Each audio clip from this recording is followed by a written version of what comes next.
আসসালামু আলাইকুম, স্বাগতম জানাচ্ছি বিবিসি নিউজ আন্তর্জাতিক সংবাদে। শুরুতেই সংবাদ শিরোনাম, এরপর বিস্তারিত। মঙ্গলবারই হবে শেষ সুযোগ, ইরানের প্রস্তাব যথেষ্ট নয় ট্রাম্প। যুদ্ধবিরতির প্রস্তাব প্রত্যাখ্যান ইরানের।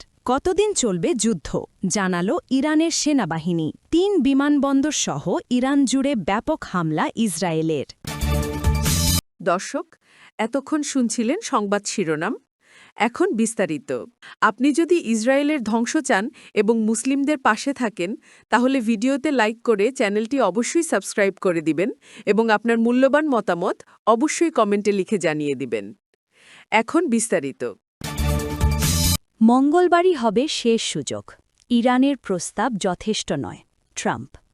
মার্কিন প্রেসিডেন্ট ডোনাল্ড ট্রাম্প ইরানকে দেওয়া তার সাম্প্রতিক হুঁশিয়ারি পুনর্ব্যক্ত করে জানিয়েছেন, হরমুজ প্রণালী পুনরায় খুলে দেওয়ার বিষয়ে মঙ্গলবার ৭ এপ্রিল নির্ধারিত সময়সীমাটিই চূড়ান্ত। চলমান যুদ্ধ অবসানে ইরানের পক্ষ থেকে আসা সাম্প্রতিক প্রস্তাবটিকে তিনি গুরুত্বপূর্ণ পদক্ষেপ হিসেবে স্বীকার করলেও তা বর্তমান সংকট নিরসনই যথেষ্ট নয় বলে সরাসরি নাকচ করে দিয়েছেন।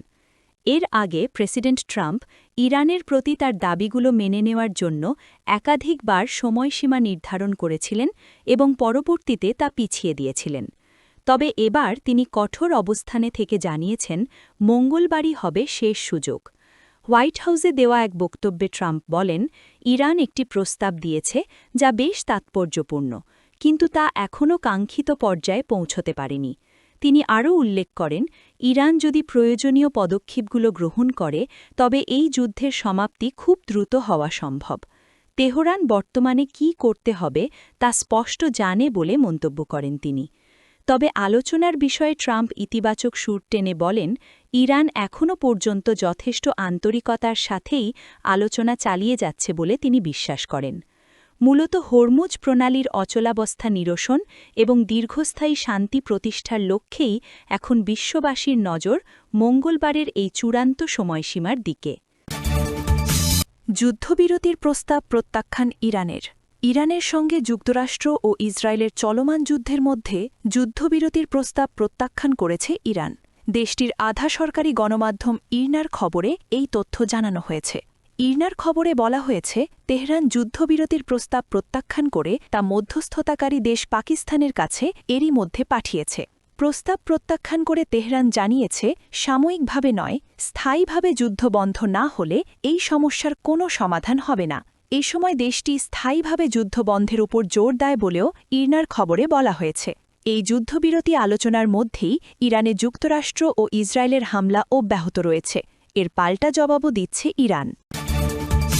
কতদিন চলবে যুদ্ধ, জানালো ইরানের সেনাবাহিনী। ইরানের রাজনৈতিক নেতৃত্ব যতক্ষণ প্রয়োজন মনে করবেন ততক্ষণ পর্যন্ত দেশ জুড়ে চলমান এই যুদ্ধ অব্যাহত রাখা হবে বলে ঘোষণা দিয়েছে দেশটির সেনাবাহিনী। সোমবার ৬ এপ্রিল এক বিবৃতিতে সেনাবাহিনীর মুখপাত্র মোহাম্মদ আকরাম মিনিয়া এই দৃঢ় অবস্থানের কথা জানান। আধা সরকারি সংবাদ সংস্থা ইসনাকে দেওয়া এক সাক্ষাৎকারে তিনি স্পষ্ট করেন, যুদ্ধের গতি প্রকৃতি এবং এর সমাপ্তি পুরোপুরি দেশের রাজনৈতিক কর্তৃপক্ষের সিদ্ধান্তের ওপর নির্ভর করছে। আকরাম মিনিয়া আরও বলেন, ইরান এই যুদ্ধে এমন এক পর্যায়ে পৌঁছাতে চায় যেখানে জাতীয় নিরাপত্তা পুরোপুরি নিশ্চিত হবে। তিনি হুঁশিয়ারি উচ্চারণ করে বলেন, শত্রুপক্ষকে তাদের এই আগ্রাসনের জন্য অবশ্যই অনুতপ্ত হতে হবে। ইরানের লক্ষ্য হল এমন এক টেকসই নিরাপত্তা ব্যবস্থা গড়ে তোলা যাতে ভবিষ্যতে আর কোনো যুদ্ধ দেখতে না হয়। ৩ বিমানবন্দর সহ ইরান জুড়ে ব্যাপক হামলা ইসরায়েলের।